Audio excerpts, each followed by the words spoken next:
So Taff, thank you for coming this morning. Can you tell me a little bit about what you think about the prevalence of mental health in the media at the moment? Yes, hello everyone. Yes, well, certainly over the last 2 years, it's been very noticeable how a lot of high-profile, well-known people in the media, in TV, in sport, even royalty now with Prince Harry and Prince William, opening up and talking freely about how their own mental health issues have affected their life. And of course, this puts us all of us in good company, really, with Prince William and Harry. Even Ben Stokes, who's now been made England cricket captain, has had to have time off to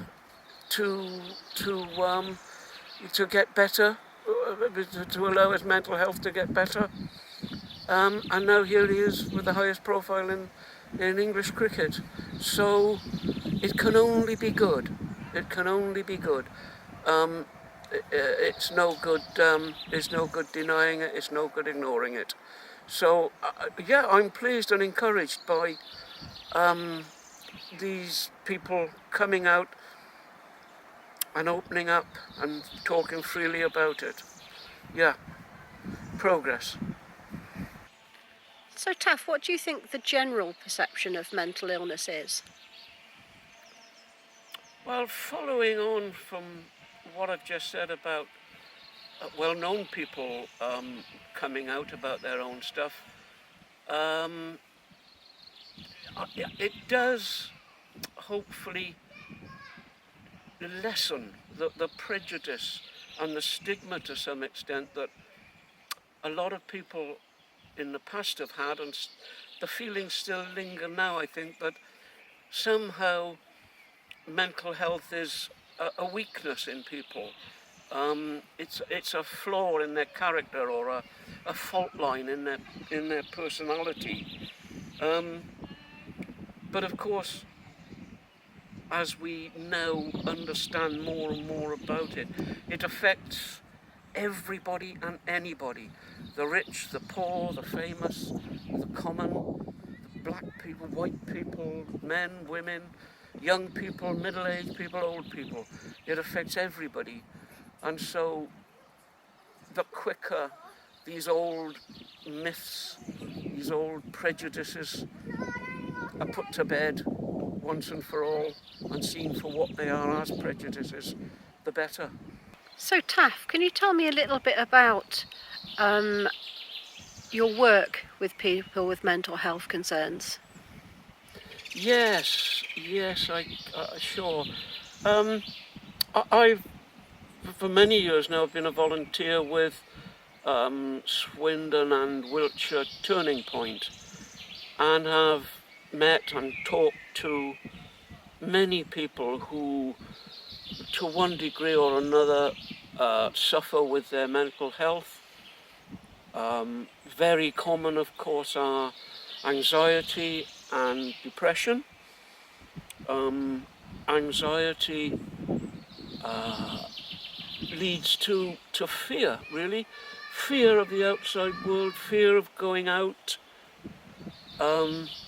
fear of what might happen, regardless of whether that's feasible or not. It's a very real fear for people who suffer anxiety. And of course depression robs you of all motivation in life. You're living under a cloud all the time. And of course, in the last 2 years, lockdown loneliness has had a very negative effect on people's mental health. The isolation, the lack of any social contact has really damaged a lot of people's mental health that maybe was a little fragile before. So Taff, why do you think it's important to talk about mental health? Yes, well, mental health is not like physical health. If you have a cut or a broken bone, it will heal itself. Your body will heal itself. But mental health does not get better on its own. In fact, if it goes untreated, chances are it will get worse as you get older and proceed through life. And so, like where we started from with high-profile people coming out and sharing their mental health problems, it's not just it's not just a good idea or important to share and seek help. It's absolutely essential to share your worries, your concerns about your mental health with somebody who knows how to help.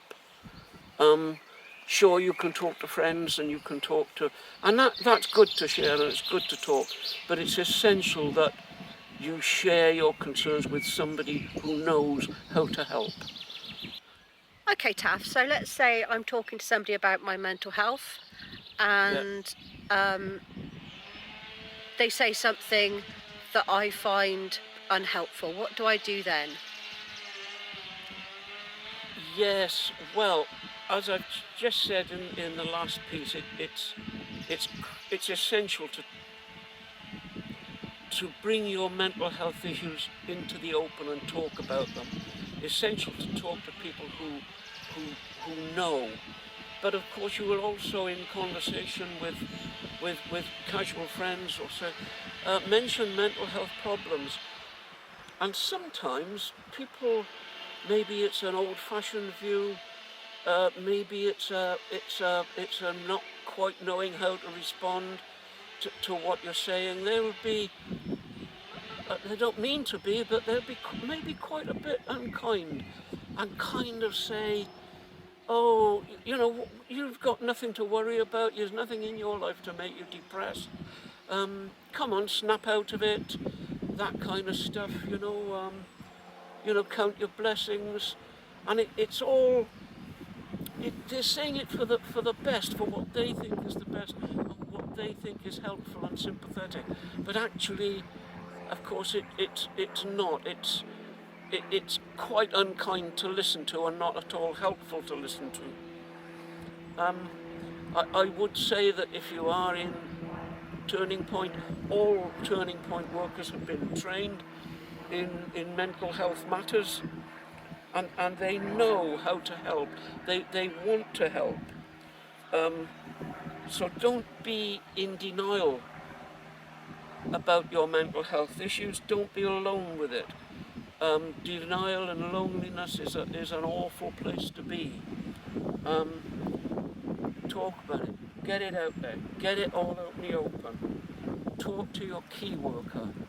Or, if you look at the links below, there are other organisations who are also trained and knowledgeable and will know how to help.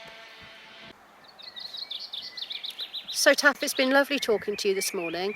Can you just let me know what's the one thing you'd like people to take away from Mental Health Awareness Week?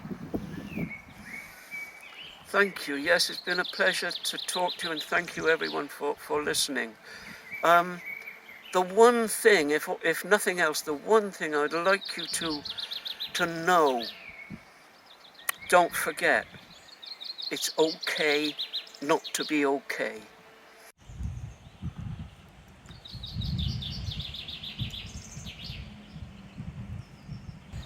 It's okay not to be okay.